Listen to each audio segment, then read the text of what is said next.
আলহামদুলিল্লাহ, সেই মহেশপুর হাফিজে মাদ্রাসায় আজ তাদের পানি খাওয়ার যে দীর্ঘদিনের কষ্ট ছিল তাদের জন্য সেই পানি খাওয়ার ব্যবস্থা করা হলো। দর্শক, দিনী শিক্ষা প্রতিষ্ঠান মহেশপুর হাফিজে মাদ্রাসায় সেখানে আজকে একটি মোটর স্থাপন করতে যাচ্ছি। দেখতে পাচ্ছেন সমস্ত মালামাল নিয়ে এখন মহেশপুর হাফিজে মাদ্রাসার সামনে।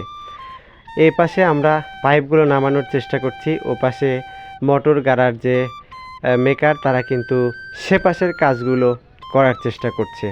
এর একটি নবীর প্রতিষ্ঠান, দিনী শিক্ষা প্রতিষ্ঠান। এই কাজে যিনি সহযোগিতা করেছেন তিনি আসলে নাম প্রকাশে অনিচ্ছুক।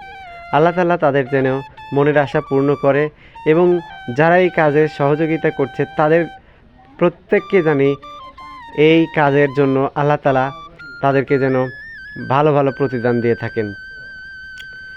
দর্শক, দেখতে পাচ্ছেন যে পাইপগুলো এখন নামানো হচ্ছে। তো তাদের পানি খাওয়ার কষ্ট ছিল, সেই কাজটির এখন দেখেন শুভ উদ্বোধন করা হলো। তো এখানকার যারা দায়িত্বে রয়েছেন মাদ্রাসার তাদেরকে সাথে নিয়ে এপাশে যারা কাজ করছেন তারা কিন্তু সেটি দেখছেন। মসজিদ অর্থাৎ মাদ্রাসা কর্তৃপক্ষ কিন্তু খুবই আন্তরিক এবং তাদের সেই ছেলেপেলেদের জন্য পানি খাওয়ার ব্যবস্থা হচ্ছে, এটা অনেক খুশির খবর। এপাশে কিন্তু কাজ চলছে। তো এটি হচ্ছে সাদগায়ে জারিয়া, যারা এই কাজে সহযোগিতা করেন, যারা এই ভালো ভালো কাজের সাথে সম্পৃক্ত থাকেন, তারা কত সওয়াবের কাজ করছেন তা শুধু আসলে বোঝা আমরা দুনিয়ার উপরে বুঝি না, কিন্তু মরার সাথে সাথে কিন্তু সেটির আমরা যদি হাদিসকে বিশ্বাস করি, সেই কোরআন হাদিসের কথাগুলো যদি জানি, তো এটি হচ্ছে সাদগায়ে জারিয়া।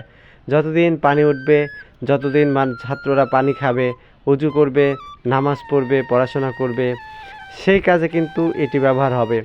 অবশ্যই এটি মহৎ কাজ, সওয়াবের কাজ। তো এই কাজগুলো যারা করে দেন তাদেরকে আসলে ধন্যবাদ দিয়ে ছোট করব না, তারা অনেক বড় মনের মানুষ, মহৎ মনের মানুষ। তো আমি কিন্তু ছোট ছোট কাজগুলো করার চেষ্টা করে থাকি। তো যারা সহযোগিতা করেছেন আবারও তাদের জন্য শুভকামনা। মহেশপুর হাফিজে মাদ্রাসা এখনও কিন্তু ডোয়া কাঁচা, দেখতে পাচ্ছেন এই যে তাদের ডোয়া কাঁচা ঘর আছে, ঘরের কিন্তু তাদেরকে এই পাশ দিয়ে কিন্তু ভেঙে যাচ্ছে। তাদের ডোয়াটা যদি একটু ডোয়া মেঝে পাকা করে দেওয়া যেত তাহলে কিন্তু ছেলেরা ভালোভাবে লেখাপড়ার সুযোগ পেত। তো যারা দেখছেন চাইলে সহযোগিতা করতে পারেন। সবাইকে ধন্যবাদ।